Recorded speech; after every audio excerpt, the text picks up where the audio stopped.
the States, tramples upon the constitutional rights and personal liberty of citizens, and arms the president with imperial powers. Governor Joseph E. Brown of Georgia. Mrs. Davis being utterly upset, beginning to hear the carping fault-finding to which the president is subjected. There must be an opposition in a free country, but it is very uncomfortable, very chestnut. Veterans were especially resentful because potential draftees, over 20 slaves or more, could be exempted. A law was made allowing every person who owned 20 Negroes to go home. Give us the blues. We wanted 20 Negroes. They would raise a howl of rich man's war, poor man's fight. From this time on till the end of the war, a soldier was singled and cheap, conscript. All our pride and valor had gone, and we were sick of war and thirsty for the Confederates. Nearly half the Southerners eligible for the new draft and they would sign up.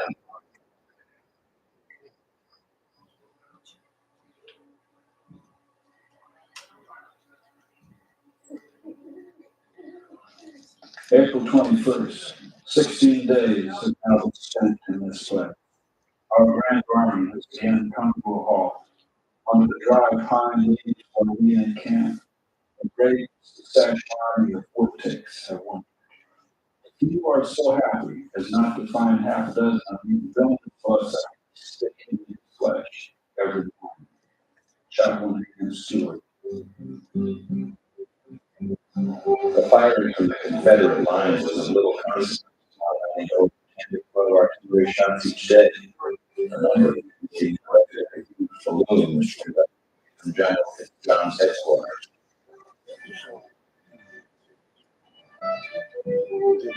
What about 100 feet up? A great scene. Yes, comes from the bow to grab the center.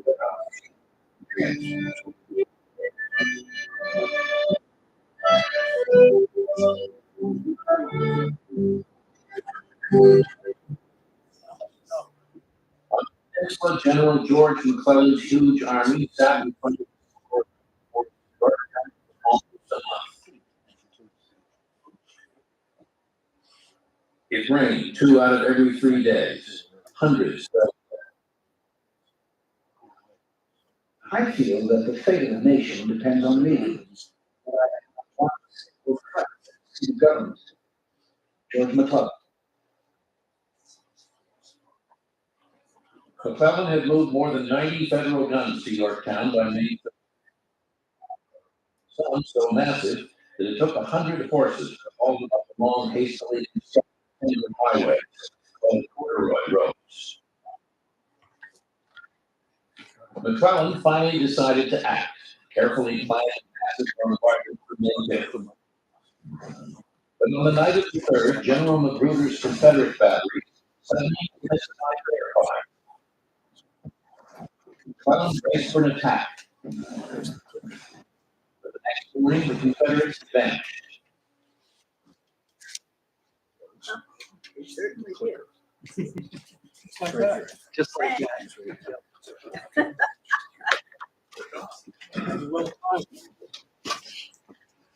But by the way, McClellan did not take Richmond. Well, welcome to the January program of the Scottsdale Civil War Roundtable. For those of you who have not yet met, my name is Mark Stoll. I'm president of the Roundtable. Before we get on to tonight's speaker, I have a few announcements to make. First, I wanted to welcome a couple of visitors. We have with us Mike Mobius. Mike, where are you? Stand up. Mike is the president of the Civil War Roundtable Congress. And that organization does very important work, working with roundtables around the country to really help them out to make sure this remains that the roundtable movement and the organizations remain vital and useful as we go into the 21st century. We're big supporters of the organization. John Van Burl, our former president, and current board member, is vice president of that organization. So we wanted to thank Mike, who come here all the way from Seattle to join us today. I also wanted to introduce Elise Moore and her husband David. Elise Moore is the secretary of the Tucson Civil War Roundtable. Come up tonight for this event. Thank both of them for joining us. I wanted to mention our history discussion group, which follows usually a week later. Our next history discussion group will take place on Thursday, January 25th. And for those of you who haven't participated, these are informal, member-facilitated discussions, and the topic will be the Petersburg campaign. You can come to participate, listen, and have fun in a relaxed atmosphere.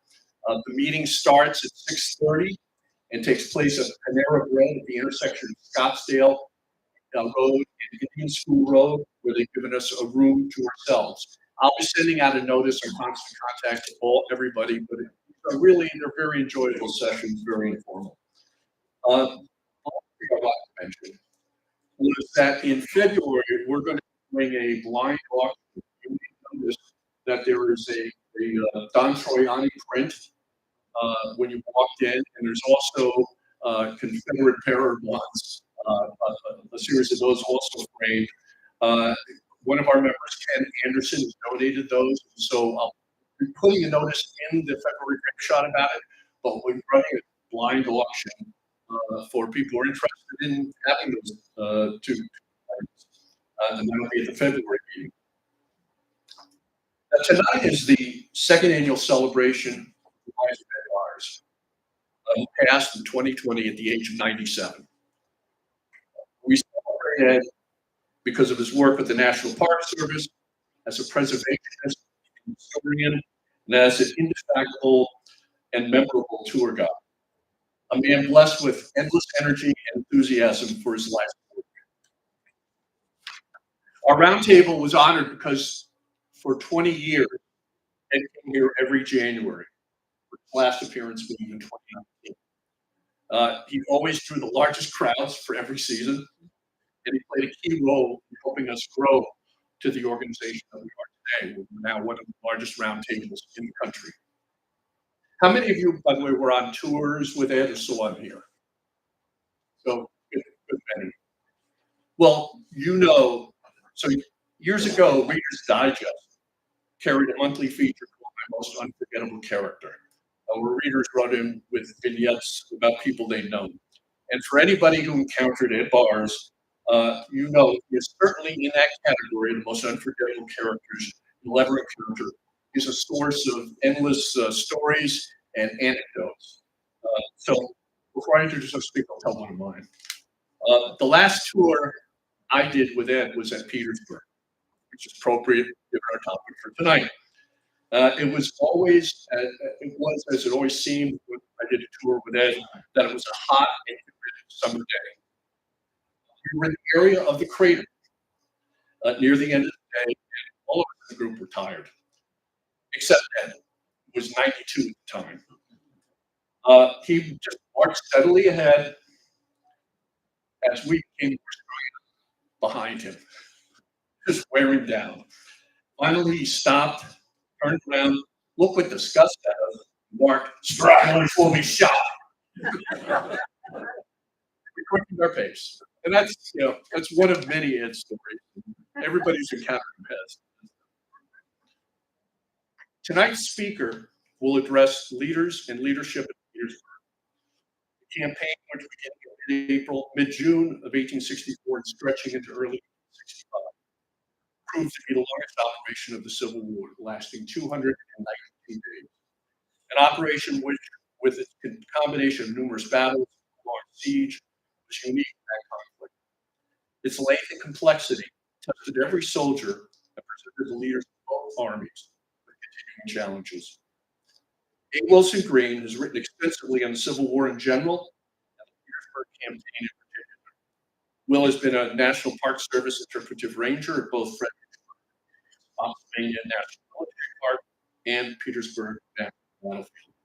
He also led a predecessor group of what is now the American Battlefield Trust, and spent many years as the executive director of Pamplin Historical Park.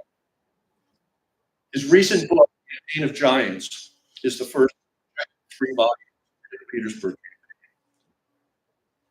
In honor of Ed, we take special care in selecting our January to bring you the leaders in Civil War historiography. And there's no one better placed to give us a perspective on leaders in leadership in Petersburg than Will. Please welcome one of the giants of Civil War history and the Dean of Petersburg Studies, Will Greene.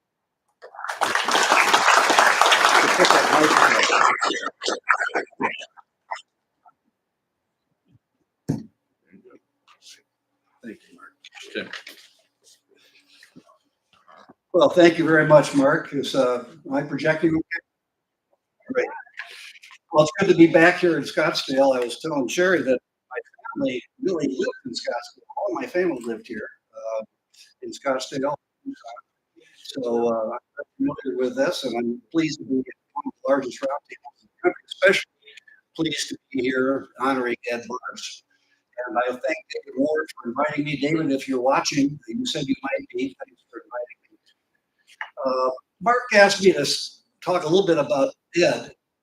I knew Ed from 1973 when I was a buck ranger in the National Park Service. Most of you know Ed Barse. You were watching Ken Burns prior to the talk. Most of America was introduced to Ed Barse with his appearance on the Ken Burns series. But what most people don't know is that Ed was an outstanding bureaucrat. He was really the magnificent manipulator of personnel in the National Park Service. He was so influential that he basically handpicked all of us who were historians at battlefield parks in the country. He made it his business to know who we were and to match us up with the resource that we were best fitted to interpret. He was also a tremendous influencer of Congress. Ed would appear in front of congressional committees numerous times on behalf of the National Park Service for funding. And as you can imagine, charmed the senators and congressmen recognitions of the various reasons why a particular park should either be established, expanded, or given more funding. So Ed, a part of Ed that I think after Ken Burns became almost a character of himself. And I don't mean derogatorily, but he became so popular and so nationally known that he exaggerated his mannerisms and his name. All of us in the Park Service did Ed Barse impressions. I'm not gonna do that for you tonight. Mark did a pretty good job, really. But Ed was just a tremendous guy. He and I did Smithsonian tours back after Ken Burns. Civil War history became so popular in the country. That was the best time for being a Civil War historian since the time the veterans were alive. And that's really due to Ken Burns. So Smithsonian would do 4 or 5 tours a year all across the country. And Ed and I would be, Ed would be the lead guy for the bus. Where were the Union troops? I would point out what that was. And one time we were at Vicksburg, and it was a terrible thunderstorm. It was summertime, it was hot, and there was thunder, and there was lightning, and there was pouring down rain. And we were at a place where Pemberton was rained, and everybody was just frozen in the bus. I mean, it was just horrible. Stops, Ed gets out, and goes right to the monument. Now, someone went out with him with an umbrella, trying to hold over Ed's head, as Ed was expostulating to this one person with the umbrella, while the rest of us were in the bus being sensitive. But that was it. Nothing could stop him. And it was a real pleasure and an honor to work with Ed and to know him. And I'm so glad that this is a wonderful gesture that you're doing in January for Ed Barse. Well, Margaret talked about the Petersburg campaign, and tonight we're going to spend a little less than an hour talking about Petersburg.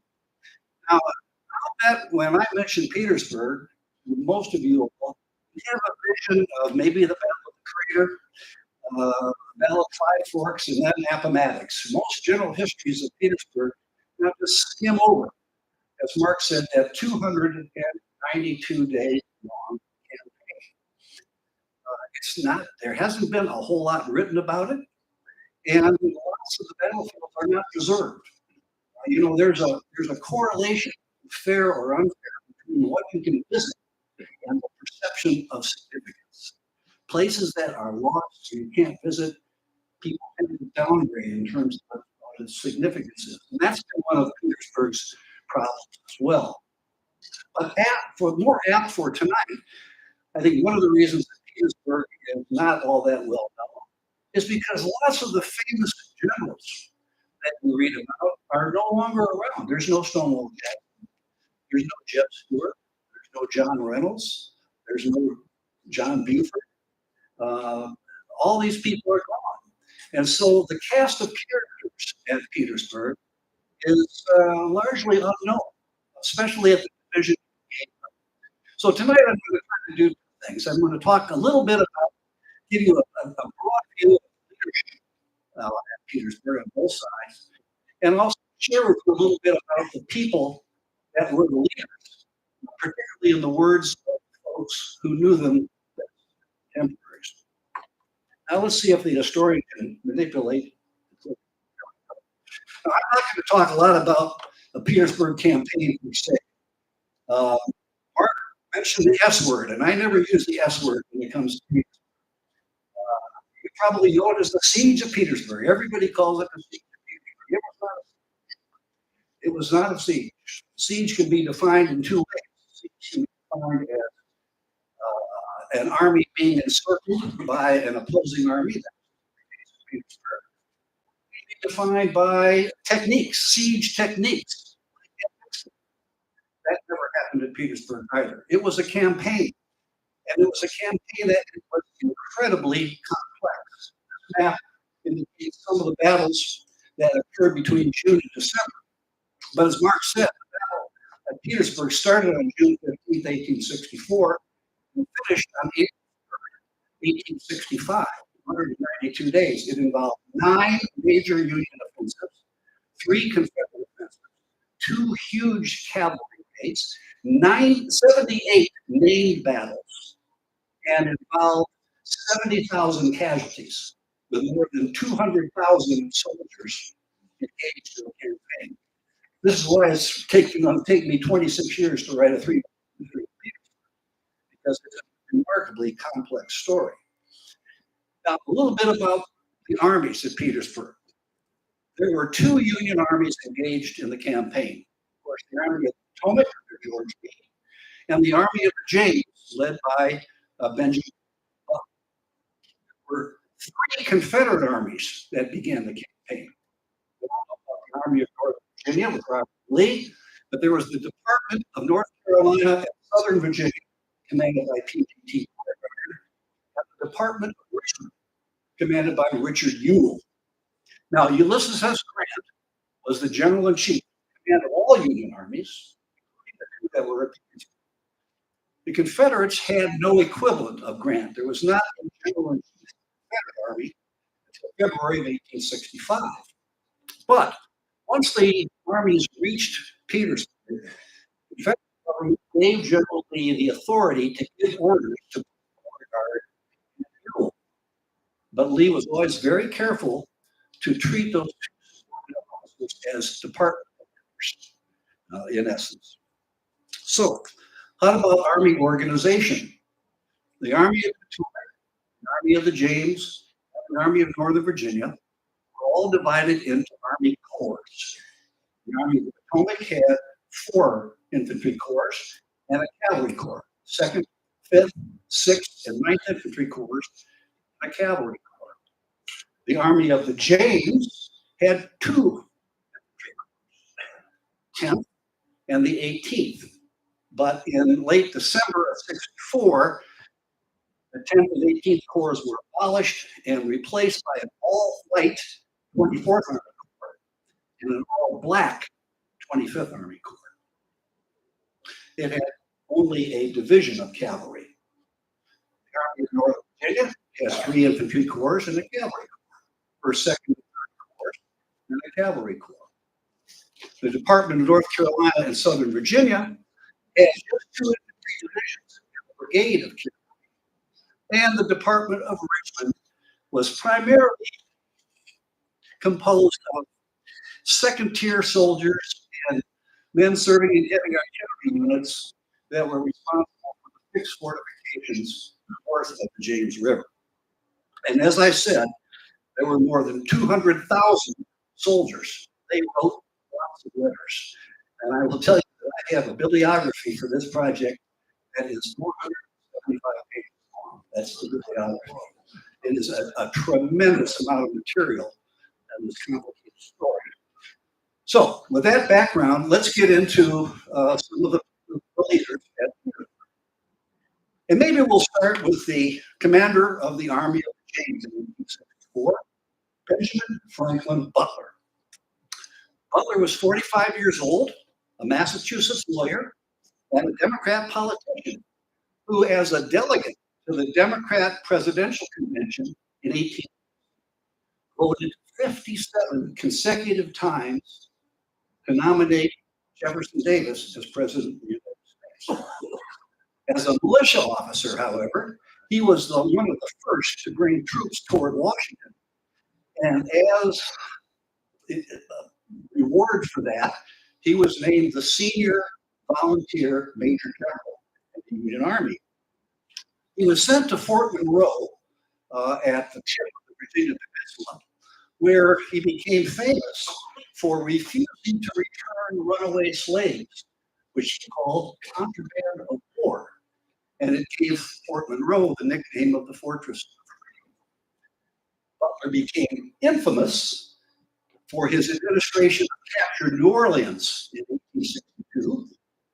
He was called by the residents Beast Butler because of his alleged harsh policies towards civilians, and they also called him Spoons, a moniker as a result of the perception that he was personally as corrupt as administratively corrupt. Eventually, the bad odor surrounding Butler forced him to relinquish his command at New Orleans, and eventually he was assigned command of the Army of the James.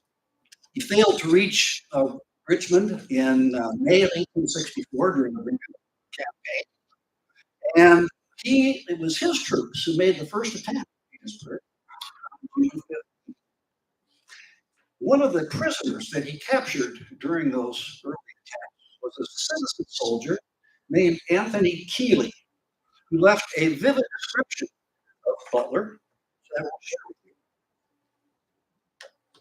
My eyes were, of course, focused on Butler, and the first and most pervasive thought that crossed my mind was one of profound gratitude to God, who creates no mortal enemy to man without clothing it with features that excite the instant and instinctive aversion of the entire human race. To Butler's face, scarce an element is wanting of absolute repulsiveness. Rapacity finds appropriate expression in his vulture nose, sensuality in his heavy pendant jaws, despotism in his lowering eyebrow, and to those facial charms is added an optical derangement which permits him to scrutinize you with his left eye, while the right, revolving in a different plane, wanders away in another field of vision. Add to this a cool complacency of speech and gesture, which assures you that he is on the best of terms with his portly self, and I fancy you will have a description which will convince you that nature has hung out the sign of villain in every lineament of the brute's physiognomy.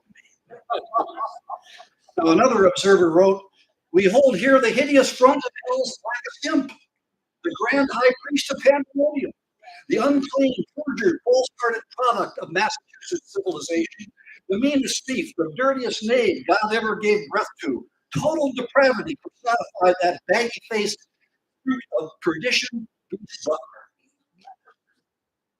People just don't write like that anymore, do they? In addition to his unfortunate appearance, most students of the war rate Butler as a pretty poor general. But although Butler is certainly not numbered among the great chieftains of the Civil War, his performance at Petersburg was competent. He was relieved in December of 1864, not for anything that he did at Petersburg, but because of his failure to capture Fort Fisher near North Carolina, December of 1864. His replacement was this fellow, Edward Olson Priest Ward, a 46-year-old West Pointer, a friend of Grant's, and a fairly mediocre general. Theodore Lyman, some of you might be familiar with Lyman. He was aide to General Meade, and was wonderful quotable.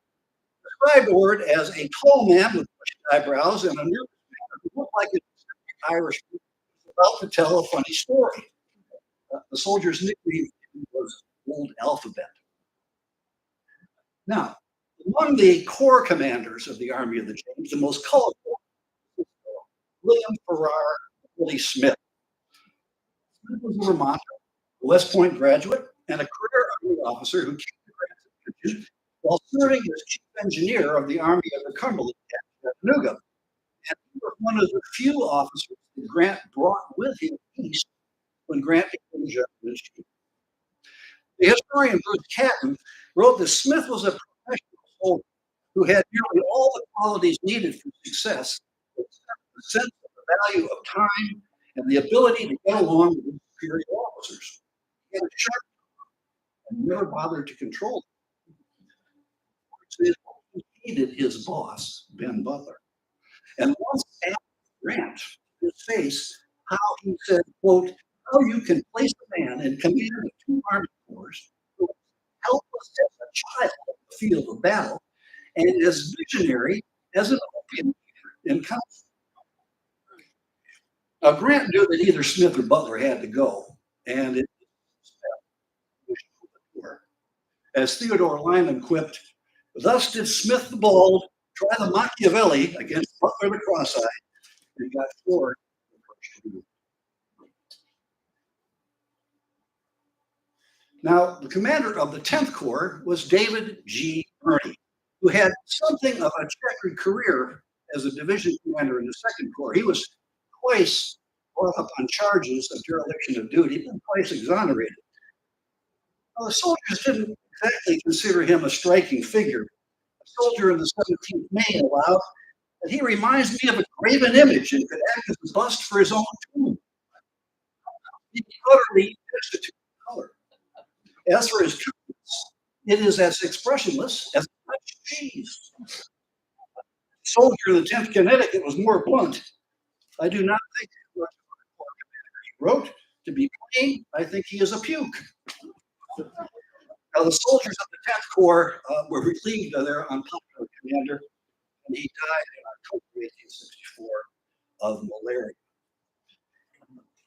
Now, the division commanders in the Army of the James, I'm not going to go through all of them, just a few of them. Robert Foster of Indiana, a model of an appearing officer, wrote, he attracted universal attention by his faultless military bearing, and was as brave in battle as he was imposing in appearance and review. Another division commanders is Alfred Howe Terry, a citizen soldier from Connecticut, described as affable, intelligent, and polished. Was considered by historian Richard Summers as the highest form of the Union volunteer officer. Now, in contrast to these two fine soldiers was Charles Jackson Payne, great-grandson of a signer of the Declaration of Independence, a Harvard-educated attorney, and Payne had obtained his general star by serving on Butler's staff. And at Petersburg, he was given command of a division of the United States Colored Troops. Now, I found this letter written by one of his obscure little staff officers, a captain named Solomon Carter, who revealed his opinion of Payne in this letter to his wife. He doesn't seem to have any confidence in anybody around him. He will be through with breakfast and ready for business at 1:00 p.m. And then he'll rave around, want everything done in 10 minutes. I want to get clear of this shit ass and don't care much how it is done. You ask where General Peter was from, and he was married. He's a Boston lawyer, and I think not married. And I advise every woman to keep clear of this ugly cuss if they want to be happy. You know, as a researcher, you can imagine, you go through lots of letters and there's nothing really in there. I didn't come across that. Now let's talk a little bit about Beauregard's army here. Beauregard, as you know, was the 5th highest ranking general in the entire Confederate Army. Of course, he was responsible for capturing Fort Sumter, was played a pivotal role in the victory at First Manassas, took over command of the Confederate Army at Shiloh after Albert Johnston was killed. But Beauregard had trouble with President Davis. And Davis didn't like him and sent him to sort of exile in command of coastal areas of South Carolina and Georgia. But eventually, in April of 1864, Beauregard was placed in command of this huge department of North Carolina and Southern Virginia that ran all the way from the south bank of the James River at Richmond all the way down to below Wilmington, North Carolina, at the mouth of the Cape Fear River. And I think his finest service in the war, Beauregard is, sometimes not all that well received, but he did a tremendous job at Petersburg between June 15th and 17th, when he was up against odds of as much as 14-1 against Union attackers, and was able to maintain control of Petersburg until Lee's army arrived on the 18th. Now, the Confederate equivalent of Theodore Lyman is a fellow named John Sargent Wise, who was the son of Henry Wise, who was a governor of Virginia and a Confederate general. And he wrote extensively after the war about lots of Confederate figures. So I've been able to quote him from time to time. And that's what he said about Beauregard. In appearance, he was a petite Frenchman. His uniform fitted to perfection, was always punctiliously neat. His manners were faultless and deferential. His voice was pleasant and insinuating with a perceptible foreign accent. His apprehension was quick, his observation and judgment alert, his expressions terse and vigorous, like many of our other distinguished soldiers, especially of his race. He was fond of the society of the gentler sex, and was at his best in their company. Now, when the Confederate War Department gave Lee authority over Beauregard's department, that basically promoted Beauregard to a corps commander. And of course, Beauregard chafed under this demotion. And from that point on, both Lee and Beauregard were trying to find a place for Beauregard to land that would be equivalent to his rank. And eventually, in October of '64, Beauregard was sent to the West to be the nominal commander of all the Confederate troops in the Western Theater. Beauregard did a good job at Petersburg, and he did, even though he was unhappy as a subordinate to Lee, he did a very good job as a subordinate. His replacement was this fellow. Here's a guy you probably haven't heard of, Richard Herron Anderson. He moved from the Corps command after Longstreet was wounded at the Wilderness. And he was a West Pointer. He was from South Carolina. He moved his way up through the ranks of the Army of Northern Virginia. But people that knew him didn't think that much of him. The chief of staff of General Longstreet, Moxley Sorrell, who has a published memoir, wrote that Anderson was of a rather inert, indolent manner of commanding troops in the field. An historian said that he was short, thick, and stocky, given to meditatively smoking a Meerschaum pipe while he led his staff on his corps. He was personally brave, but not pushing or aggressive. So Anderson doesn't really, even though he's a corps commander, he doesn't really play much of a role. If you're going to give him a grade, you give him a C, mediocre at best. Now, the two division commanders in that army were Robert Hoke and Bushrod Johnson. Hoke was a North Carolinian. This is Hoke, who earned his division command in February of 1864 in North Carolina. Most observers always mention Hoke's good appearance and his modesty. His biography is entitled Lee's Modest General. Chaplain William Wyatt of the 26th Virginia wrote that General Hoke is a very fine man. very fine looking man, and one of the colonels in his division said he was much pleased with General Hope. He is a young man, very sociable and agreeable. There's nothing stuck up about him. He's very much liked by the whole command. There's no braver general in the army than General Hope. But on the battlefields at Petersburg, Hope had the disappointing habit of not cooperating with his fellow commanders. There are lots of evidence of this, particularly if you've been to Richmond National Battlefield, you've probably seen Fort Harrison. The Federals captured Fort Harrison on September 29th. The Confederates tried to be captured on September 30th. Hope was supposed to cooperate with another division and it just didn't go forward. The Confederates were badly defeated there. So I think in terms of his performance at Petersburg, his reputation exceeded his accomplishments. Now the next fellow this is Bushrod Rust Johnson. Parents don't name their children Bushrod much anymore, but he was from Ohio, and he joined the Confederacy because he was a teacher in Nashville before the war. He spent most of his career in the Western Theater, but he came east in April of 1864, and it was his troops that were surprised and blown up at the Battle of the Crater. And Johnson did almost nothing to respond to that emergency, and I'll just say that most of his subordinate officers did not think very much of Johnson. All right, let's talk about the Army of the Potomac now. This, of course, is George Gordon Meade, the commander of the Army, who, as I'm sure you all know, rose to command of that army just a few days before the Battle of Gettysburg. And that great victory for him at Gettysburg was marred by the perception, I don't think the reality, but the perception that he did not pursue Lee vigorously enough and allowed Lee to escape. Although born in Spain, Meade is most associated with Spain.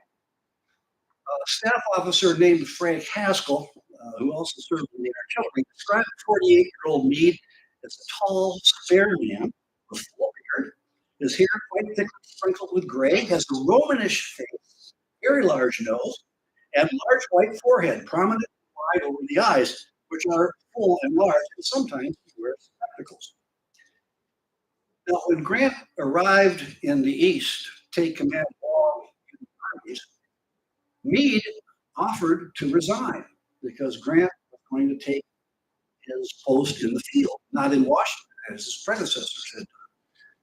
Grant was impressed with it, and he decided to keep Meade on, not only for that gesture, but because of what was a fine combat record. And Grant has this to say about Meade. General Meade was an officer of great merit, with drawbacks to his usefulness that were beyond his control. Well, what did Grant mean by that?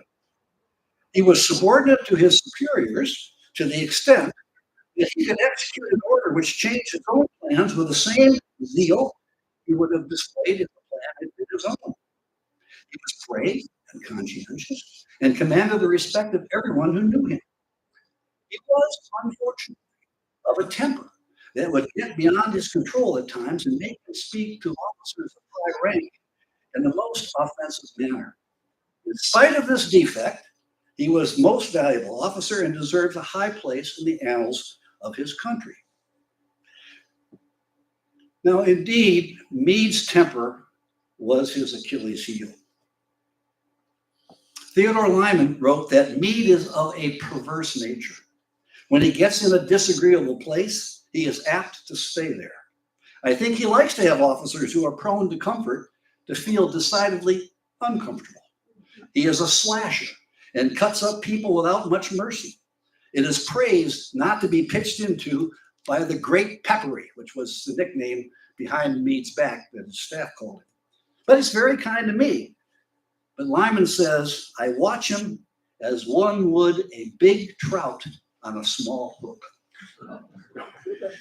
Now, Assistant Secretary of War Charles A. Dana, who was a former newspaper editor and had been hired by Secretary of War Stanton to sort of serve as eyes and ears at various Union armies. And he was embedded with the Army of the Potomac for a time at Petersburg. And he thought that Meade's temper was so bad that Meade ought to be dismissed. This is what Dana said: agreeable to talk with when his mind was free, but totally lacking in cordiality toward those with whom he had business. Grant has great confidence in Meade and is much attached to him personally, but the most universal dislike of Meade, which prevails among officers of every rank who come in contact with him, and the difficulty of doing business with him felt by everyone except Grant, greatly impair his capacity for usefulness and render success under his command doubtful. I do not think he has a friend in the whole Army. The Army's Provost General, Marcina Patrick, simply said in his diary, Meade is a very mean man. Now, in his private correspondence, some of which has been published, the more juicy ones are not published, but available in manuscripts, would constantly write his wife complaining about his subordinate position to Grant. He said, for example, you may look now for the Army of the Potomac putting laurels on the brows of another rather than your husband, lamented the proud General Meade. But in studying the Petersburg campaign, it becomes obvious to me that he served very loyally and very well at Petersburg, and in truth had much more to do with the battles at Petersburg than has generally been given credit. Grant trusted Meade more often than not with the management of all the arrangements on the battlefield, while Grant remained above the fray. So I would tell you that George Meade looms much more prominently over the Petersburg story than most historians have given him credit for. Now, Meade commanded a total of 7 different men in Corps Command at Petersburg. Maybe the most famous is this fellow, Winfield Scott Hancock, commander of the 2nd Corps. Hancock is one of the handsomest men I ever saw, wrote Lyman. One of those rare combinations of the animal with the intellectual that impresses you by their weight. He has the face of one of the Dutch generals of Van Dyck or Rembrandt. That combination of energy, courage, intellect, and obstinacy that is determined to go through everything. Now, Hancock and his corps arrived at Petersburg with a reputation as being the elite unit in the Army of the Potomac.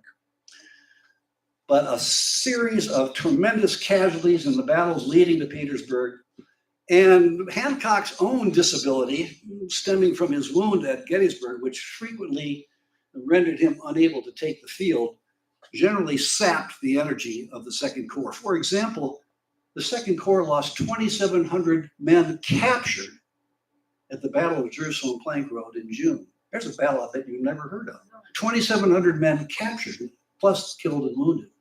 And the 2nd Corps was routed at the Battle of Reams Station in August.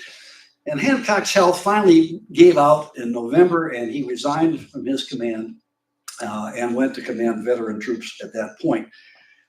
Hancock was the Democrats' nominee for president in 1880, and former President U.S. Grant had this comment for him. Of course, Hancock was a Democrat and Grant was a Republican. Grant said he was a very good Corps commander. He was ambitious and had courage and a fine presence, but he was vain, selfish, weak, and easily flattered. Maybe not the reputation that you have of Hancock the Superb. His replacement was this fellow, Andrew Atkinson Humphreys, who had served as Hancock's chief of staff, considered smart, meticulous, and obsessively hardworking. Humphreys had a vaulted reputation for the use of language. He is one of the loudest swearers I ever saw, thought Charles Dana. One of the Corps' brigade commanders thought highly of Humphreys. He said his calm, brave, and insensibility to danger on the battlefield left him always in full possession of his faculties. The only thing that could affect his self-possession was an unexecuted order or movement badly carried out in time of action. Then he broke forth so much more violently.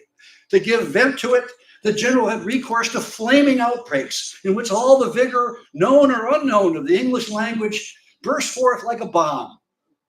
After which, manifestly relieved, he resumed his usual calm demeanor.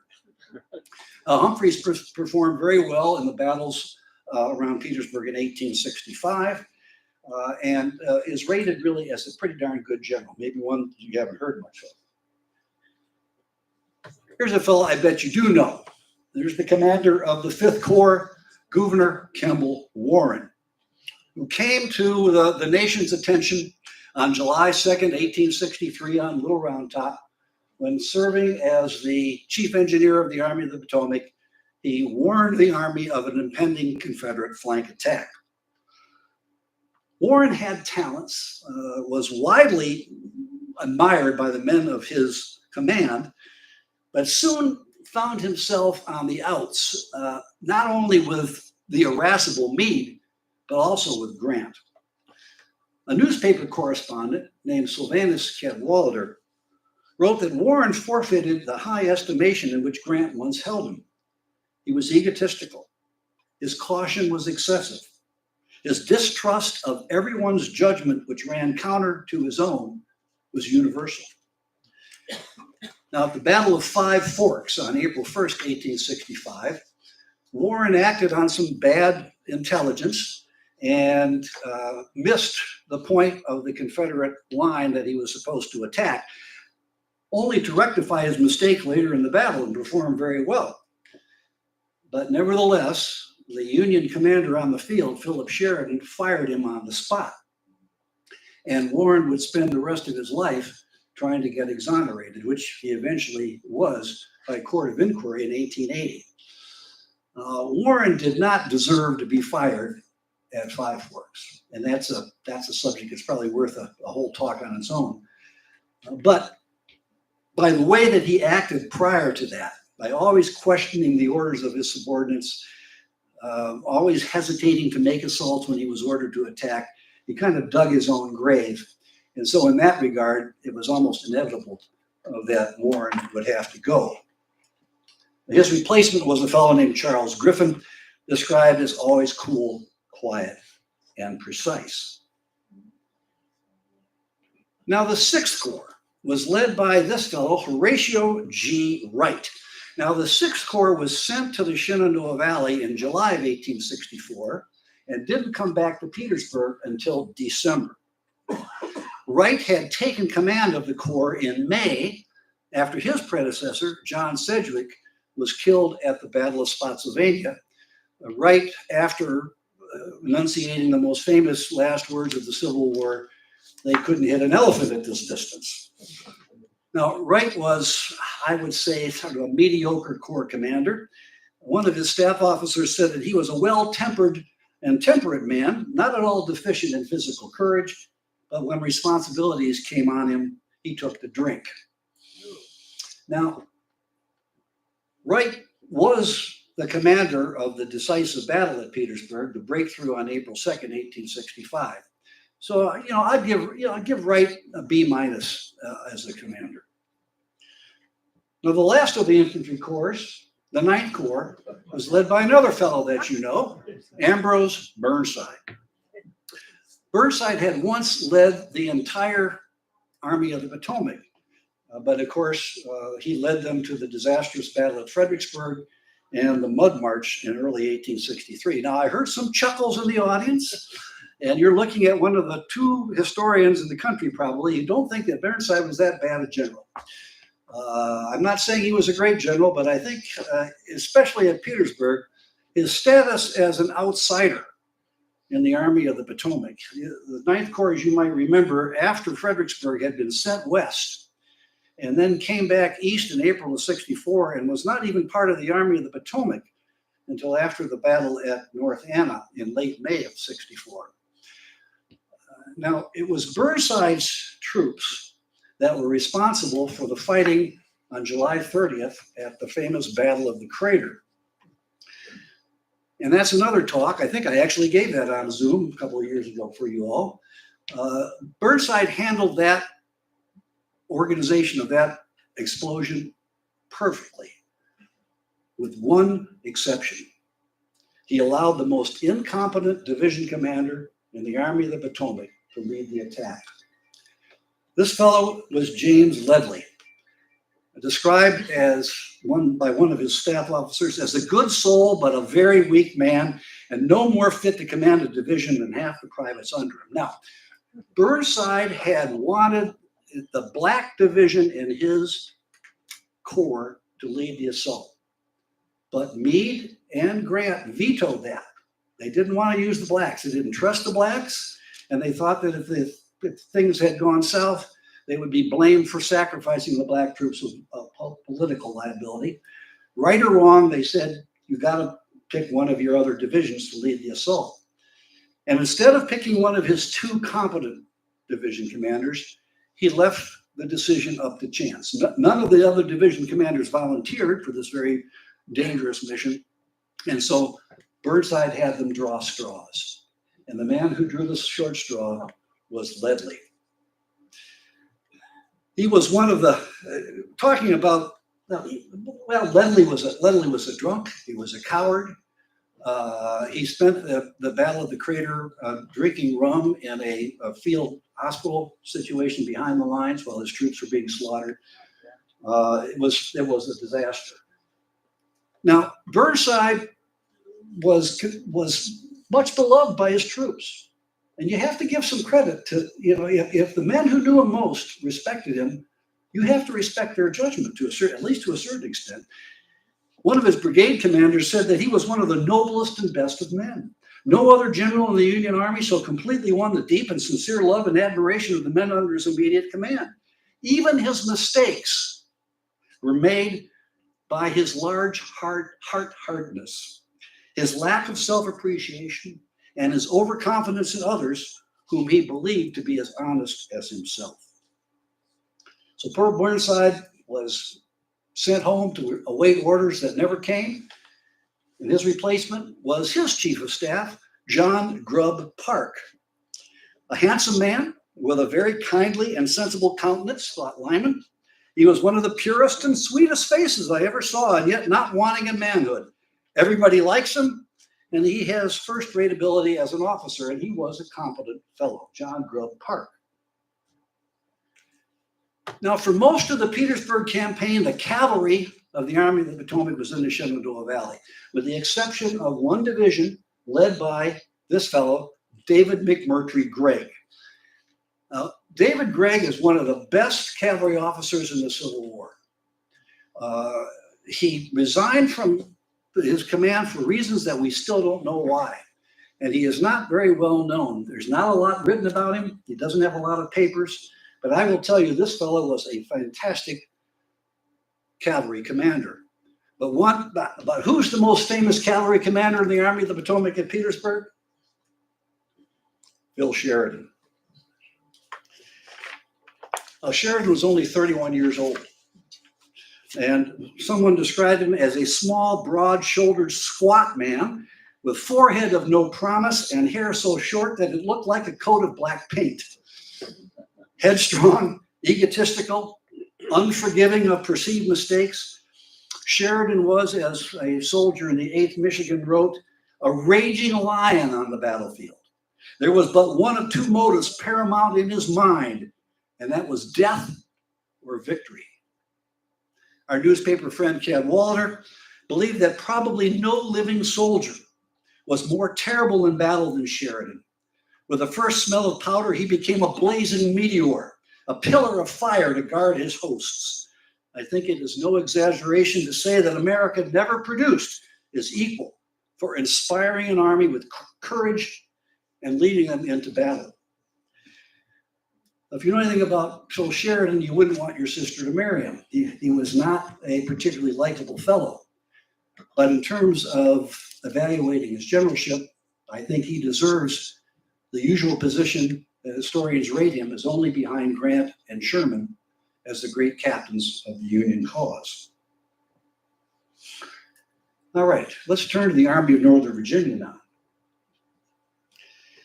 Now, Lee's First Corps entered the campaign, as we know, under Richard Anderson.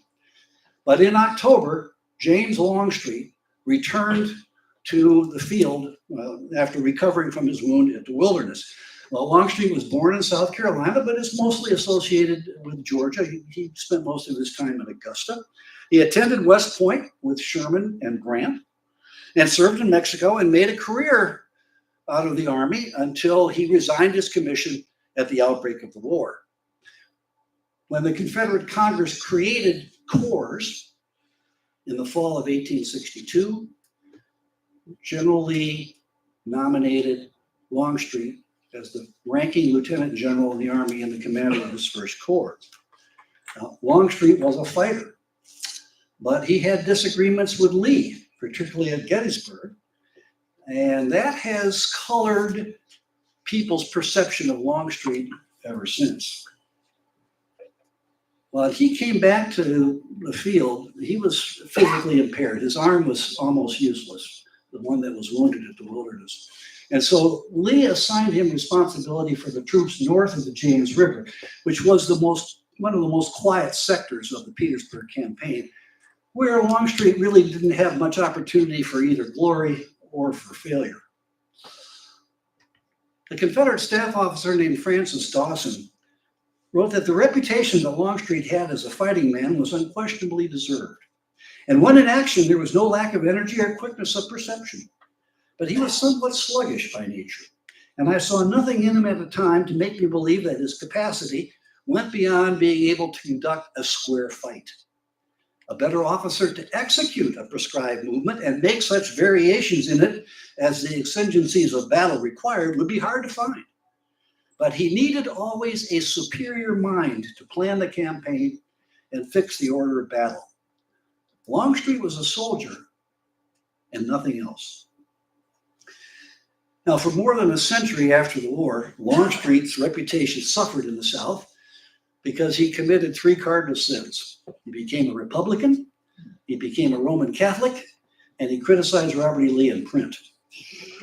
And Longstreet is still being evaluated by historians today. There's a brand new book by Elizabeth Barron at the University of Virginia that deals mostly with Longstreet's post-Civil War career. And I commend that to you if you're interested in Lee's old war horse. Now, division commanders under Longstreet, there's old Pete.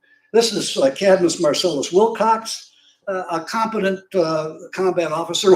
I found one soldier that described him as a damned ill-bred Kentucky Hoosier. I think he got his geography mixed up, but apparently he didn't like him. Another division commander was Joseph Kershaw, a South Carolinian who someone said, blue eyes kindled with the fire of battle and never failed to appeal to his devoted soldiers. But the most famous of the First Corps division commander was George Edward Pickett, whose name will always be associated with that charge at Gettysburg on July 3rd. Pickett was a striking figure, according to John S. Wise. He was a tawny man of medium height and stout build. His long yellow hair was thick, hanging about his ears and shoulders, suggestive of a lion's mane. He was blue-eyed with white eyelashes, florid complexion, and a reddish mustache and imperial, emphasizing his blonde appearance. He was a high and free liver, and often declared that to fight like a gentleman, a man must eat and drink like a gentleman. Lee did not like Pickett. Pickett did not like Lee. And Lee assigned Pickett's division for most of the Petersburg campaign to the most quiet sector of the line in the Bermuda Hundred area between the James and Appomattox rivers. And of course, it was Pickett's troops who were overwhelmed and defeated at Five Forks. And Pickett would be relieved of duty before the Army reached Appomattox. The Third Corps of the Army of the Potomac, led by this fellow, Ambrose Powell Hill, considered as the best division commander in Lee's army. But upon the reorganization of the Confederate Army after Jackson's death in May of 1863, the creation of a Third Corps given to A.P. Hill, his performance never met expectations. General Hill is a small man, wrote an observer, can be scarcely more than 5 feet 8 inches in height, nor weigh more than 125 or 30 pounds. He wears a long, heavy, sandy beard. He looks rather weather-beaten. And in fact, Hill was frequently ill during the campaign. His biographer, Bud Robertson, recognized that Hill had probably had a case of prostatitis that developed from venereal disease when he was at West Point. It made him so uncomfortable that he couldn't ride a horse. He was often absent during key battles. But I'm not implying that Hill was a coward. And in fact, on April 2nd, when the breakthrough at Petersburg occurred, Hill and one single aide rode down to see what was going on. And those two men confronted two Union soldiers, and one of them shot Hill dead on April the 2nd.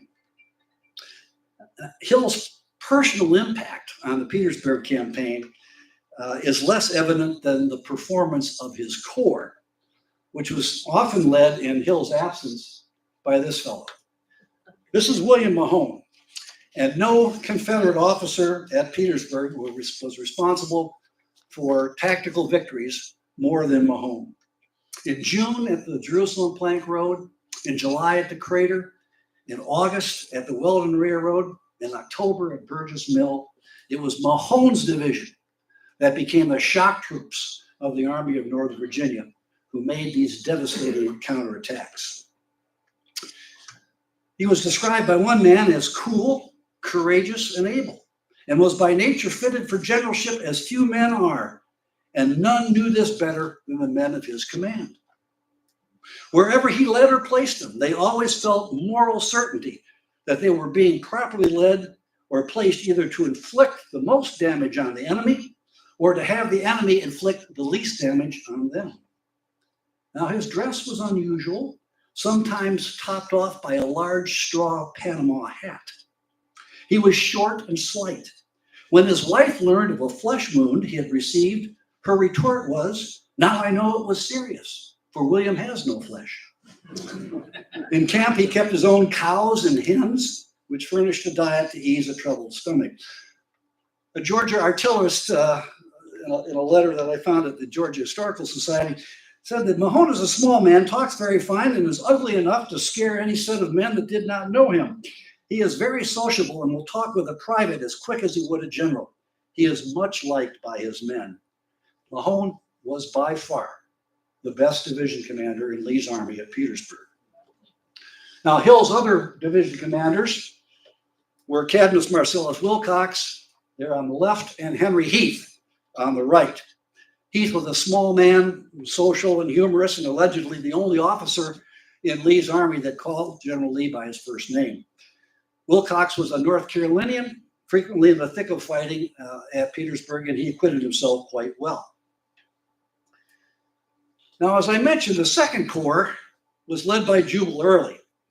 Now, Early and his corps left right before the Petersburg campaign. They went west to deal with the Union Army coming out of the Shenandoah Valley. They won a victory at Lynchburg, then moved into the valley, moved down the valley, and all the way into the District of Columbia, threatening Washington itself, before falling back into the Shenandoah Valley in July. But under the direction of Phil Sheridan, Union forces in the valley inflicted a series of devastating defeats on Jubal Early and basically eliminated the threat in the valley. In December, Lee decided to bring the Second Corps back to Petersburg, but he left Early in the valley with a skeleton force. And the man who now controlled the Second Corps at Petersburg was John Brown Gordon. Gordon was a Georgian who had mining interests near where I live in northwest Georgia. He organized a company at the outbreak of the war of miners called the Raccoon Roughs, named after Raccoon Mountain. He was wounded multiple times at Sharpsburg, recovered, received promotion to brigadier general, then to major general in the spring of 1864. 6 feet tall, rail straight, and darkly handsome, Gordon possessed a personal magnetism on the battlefield that he could inspire men with words or by example. Gordon and his troops participated in all the campaign's 1865 battles, and most notably the attack, Lee's last grand offensive, March 25th at Fort Stedman. One of his soldiers wrote in dialect, a letter, said, "Did you ever see the general in battle? He's the most prettiest thing you ever did see on a field of fight. It'd put fight into a whoop chicken just to look at him. Just as praising, but a little bit more articulately, artillerist Thomas Carter thought Gordon to be a giant in the field, not only by his personal courage, but by that sort of instinct which teaches a leader to do the right thing at the right time and in the right manner. Governor of Georgia after the war, 3 times U.S. Senator, Gordon takes his place along with Mahone as the best officers at Petersburg in the Army of Northern Virginia. Now, following the death of Jeb Stuart in May of 1864, Robert E. Lee failed to name a replacement for Stuart until August. And when he did, he selected Wade Hampton. This South Carolina grandee was reputed to be the richest man in the South. He was as dauntless as Stuart, wrote an admirer, and if anything, a more distinguished looking man. A born aristocrat, his breeding showed itself in every feature, word, and look. Yet his manners and bearing with the troops were so thoroughly democratic, and his fearlessness in action so conspicuous that no man ever excited more enthusiasm.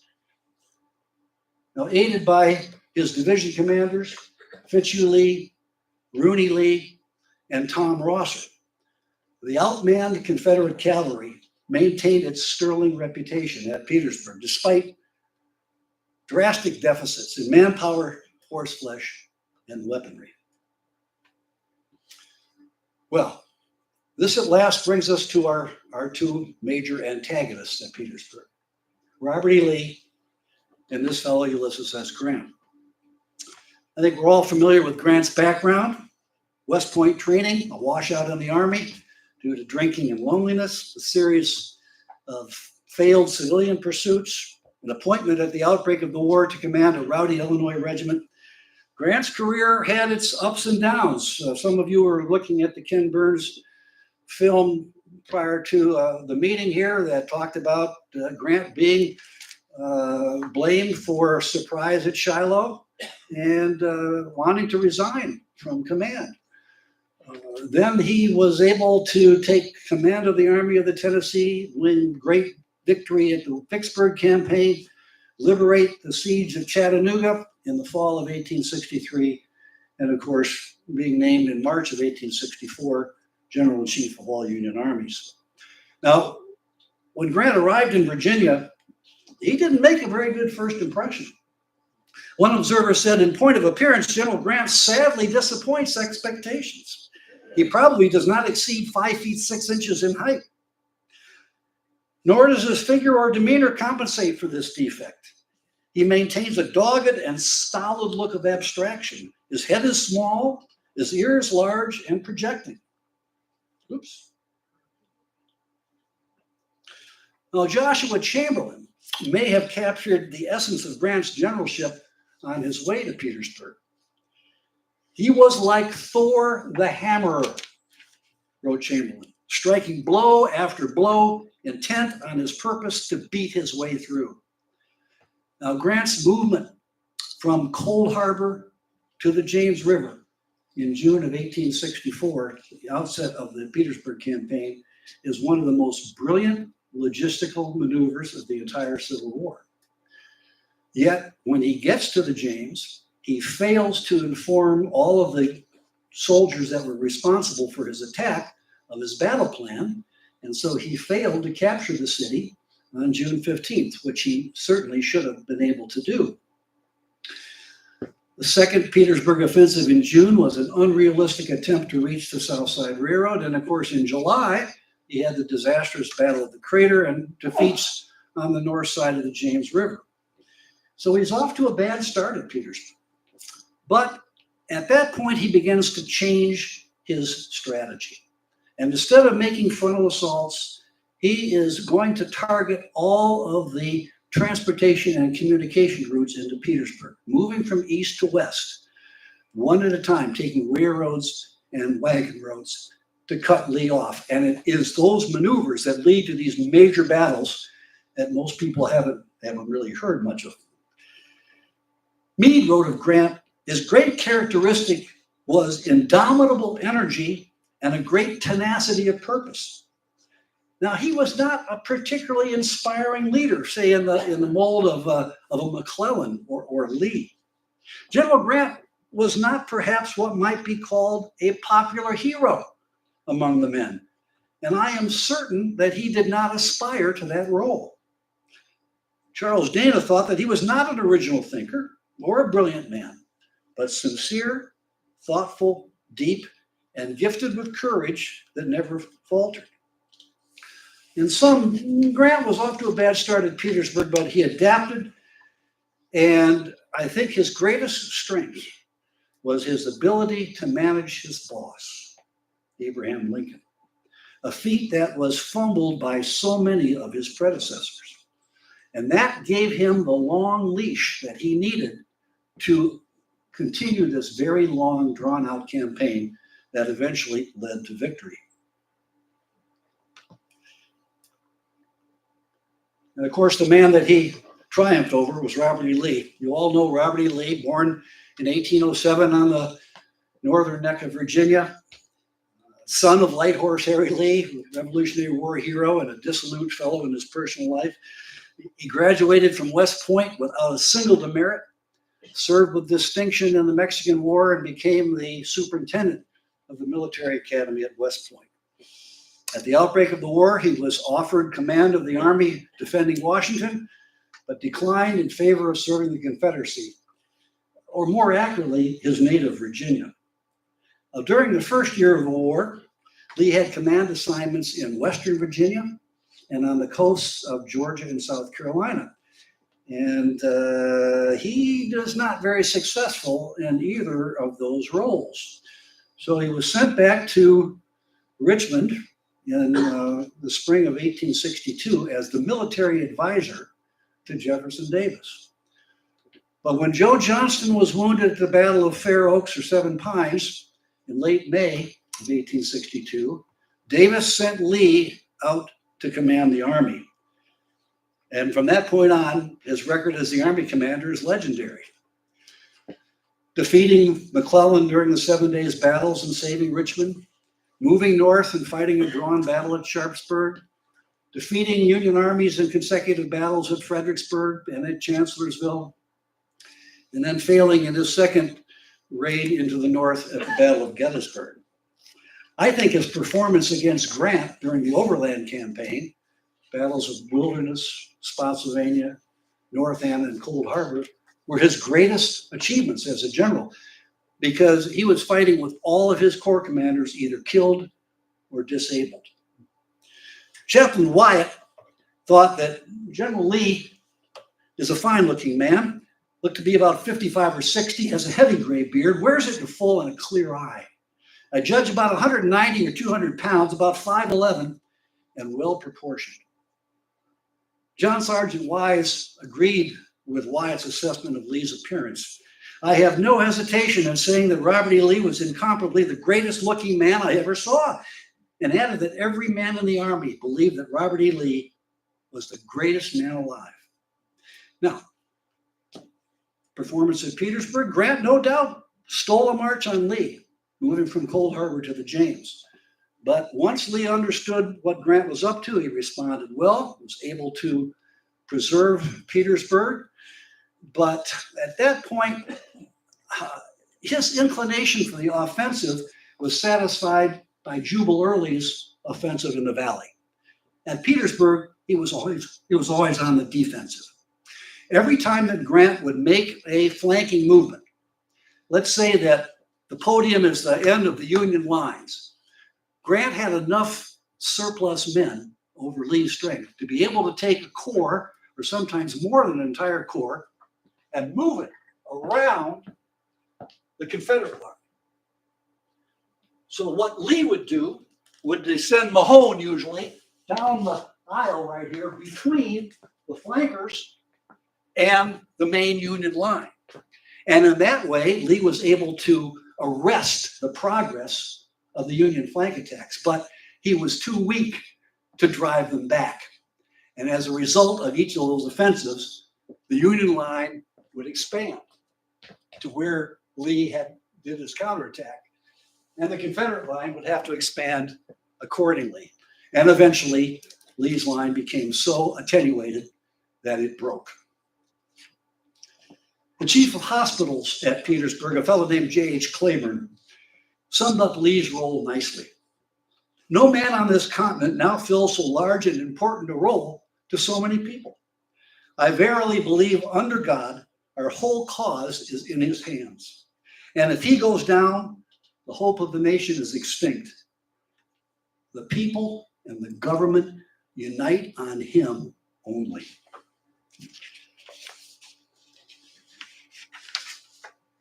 Now, Lee's last grand offensive, as I mentioned on March 25th at Fort Stedman, was really a forlorn hope. And on April 2nd, his lines were pierced. He evacuated Richmond and Petersburg that night, and Appomattox was but a week away. Now, it's hard to find any real critical assessment of Lee among his contemporaries. Now, it's a cottage industry now to criticize Lee for historians, but the people who knew him, very hard to find anything critical of him. Maybe the closest thing I found was a post-war comment by General Grant, who said, "I never ranked Lee as high as some of the others of the Army. I never had as much anxiety when he was in my front as when Joe Johnston was in my front. Lee was a good man, a fair commander who had everything in his favor. The illusion that nothing but heavy odds beat him will not stand the ultimate test of history." Of course, the Lost Cause version of Civil War history argues against Grant's assertion, claiming that it was inferior numbers and resources only that defeated the Confederates. I happen to disagree with that theory. But, you know, at Petersburg, maybe the Lost Cause has some credibility. Generalship certainly mattered at Petersburg, as I hope I've made clear tonight.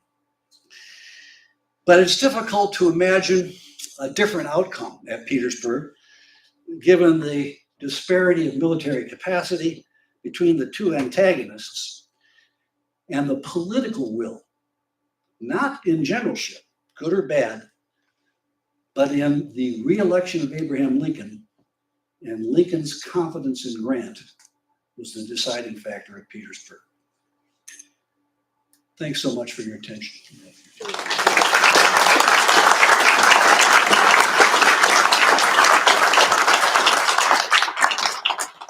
Before we take questions, I wanted to give Will this plaque that we give our speakers for our Ed Barr's Memorial Lecture That's very nice. in appreciation. Thank you. So You even spelled my name right.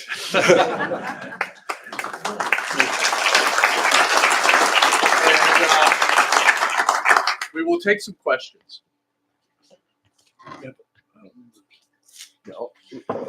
Don't everybody speak up at once.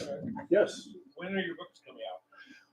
The question is, when are your books coming out? When are the books coming out? The second volume is at the University of North Carolina Press now. They tell me, I sent it in on October 13th.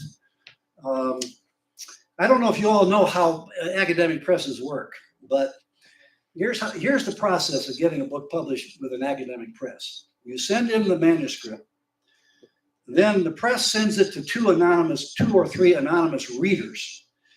Readers then make comments on the manuscript, recommended for publication or not, or with revisions, and then send their readers' reports back to the press, which then sends it to the author. The author is then responsible for responding, making any revisions that are required to the manuscript. Then I send it back to the press. The press then subjects the manuscript to copy editing. The copy editing manuscript comes back to the author. I have to read the copy edited manuscript again to make sure what they've done doesn't screw things up, which they sometimes do, but often very helpful. Then you send it back to the press. Then they create page proofs, and page proofs go back to me, and I have to proofread the page proofs to make sure that there's no typos or errors. And then it goes back to the press, and the press publishes it. So I send it in October 13th, 2023, and they tell me it's going to be published in the spring of 25. So it takes quite a long time. And then the last volume, I'm starting to work on that now, and I've done most of the research for that, so I'm hoping to get that out maybe 3 or 4 years from now if I live that long. But thanks for asking. Other questions? Yes, in back. Can you talk about the difference between Grant's military philosophy of going after the army and Lee's military philosophy of protecting cities? Well, that's a great question. If you didn't hear it all, the comment was that Grant had the philosophy of targeting armies, opposing armies, while Lee was defending cities. You know who really was the architect of the idea of going after armies and not places? Abraham Lincoln for the Union. Lincoln earlier, by 1862, Lincoln was arguing against Henry Halleck and others who were targeting Richmond on to Richmond was the big call. And Lincoln was a proponent of attacking armies. But it wasn't until Grant became general in chief that he not only went after armies, but he did something else that was, I won't say innovative, but the first time it was effective. And that was to launch simultaneous offensives in multiple theaters of the war. So when Grant takes over the command of the Union armies, he charges Meade with going after Lee. He sends Franz Sigel up the Shenandoah Valley to attack Lee's strategic left flank.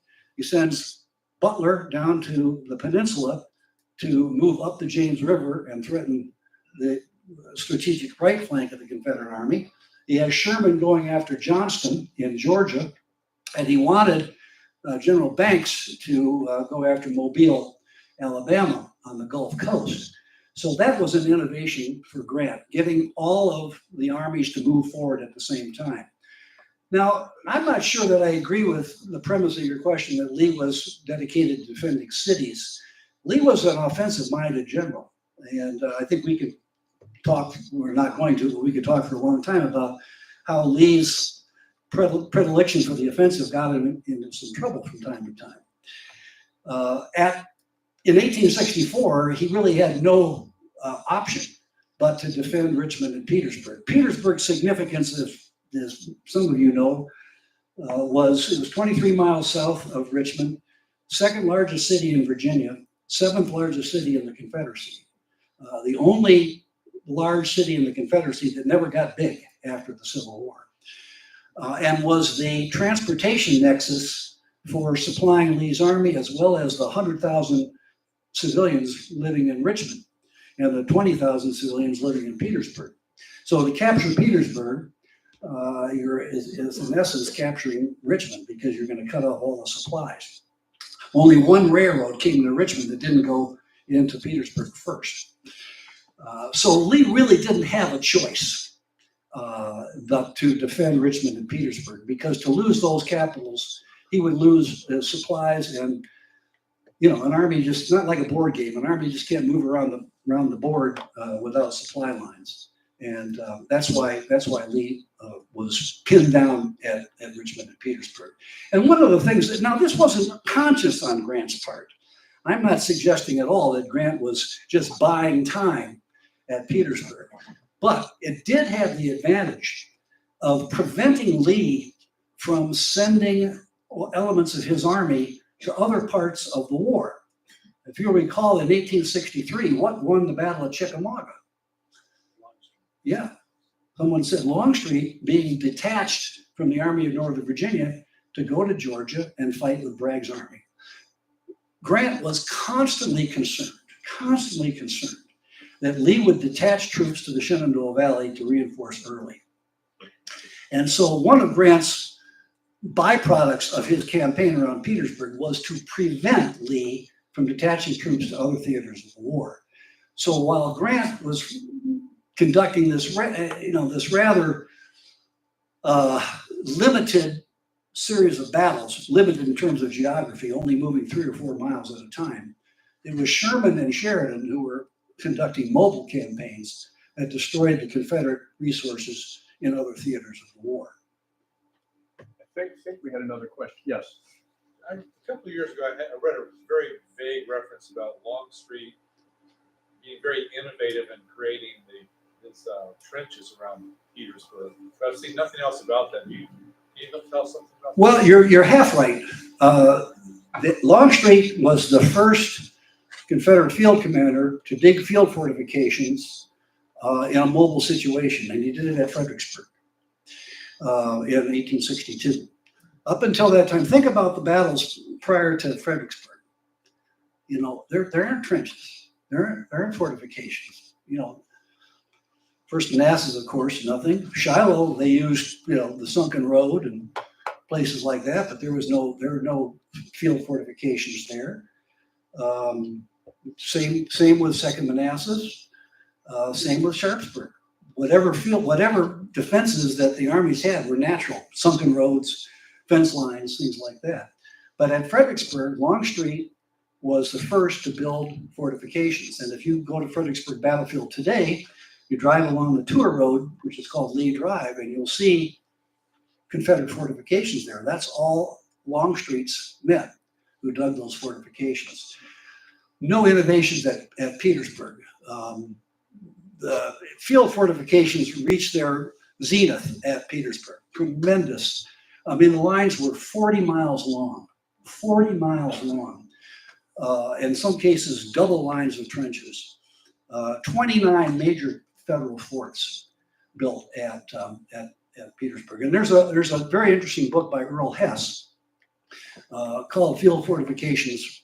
I can't remember the exact title. Field Fortifications at Petersburg. And it's really a pretty good overview of the whole Petersburg campaign. But he talks about the impact of fortifications on the conduct of the campaign. Earl Hess. I recommend that's a really very good book if you're interested in it. And take one last question here.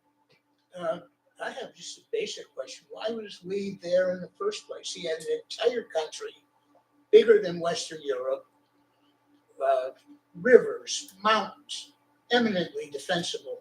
Why did he get himself tied up in an attrition war he absolutely had to lose? Well, Why did he leave? Yeah, the question is, why was Lee pinned down at Richmond and Petersburg? Is that basically what when he could have? Why didn't he leave? Well, as I said to the gentleman earlier, I think the answer is supplies. And also, Richmond and Petersburg were both industrial powerhouses in the Confederacy. So to lose both Richmond and Petersburg, you would not only lose all that railroad supply situation, but you would lose manufacturing capability. They were the most important Confederate cities in the East. You can argue that Vicksburg and Atlanta were also important cities. Vicksburg for its position on the Mississippi River, preventing a free navigation of the river for the North, and Atlanta for its railroad communications and for its manufacturing. Think of the battles, the big battles in the Civil War, and most of them are fought over transportation. If you didn't know anything about the Civil War, and you looked at a map of 1860 North America and looked where railroads crossed, east-west and north-south railroads intersected, you'd say, oh, that's probably where a battle was fought. And that is really very much the case. So Petersburg and Richmond, it's about transportation, it's about logistics, it's about communications, and it's about manufacturing. Lee had no choice.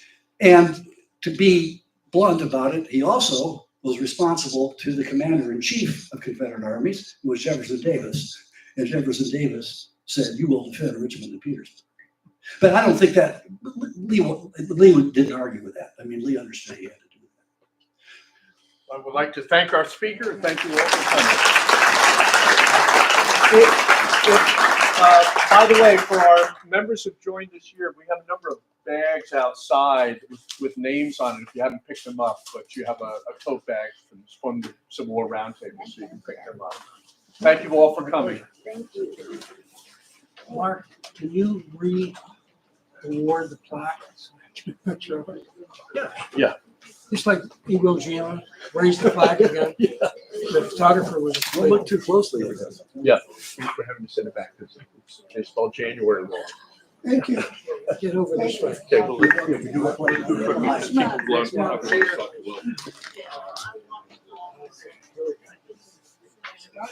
Okay. Thank you. Well, I guess I have to hold on to it. Yeah, I'm happy to take that if you don't, if you don't want to. No, no, we would Hopefully like you to don't have to pay for it twice.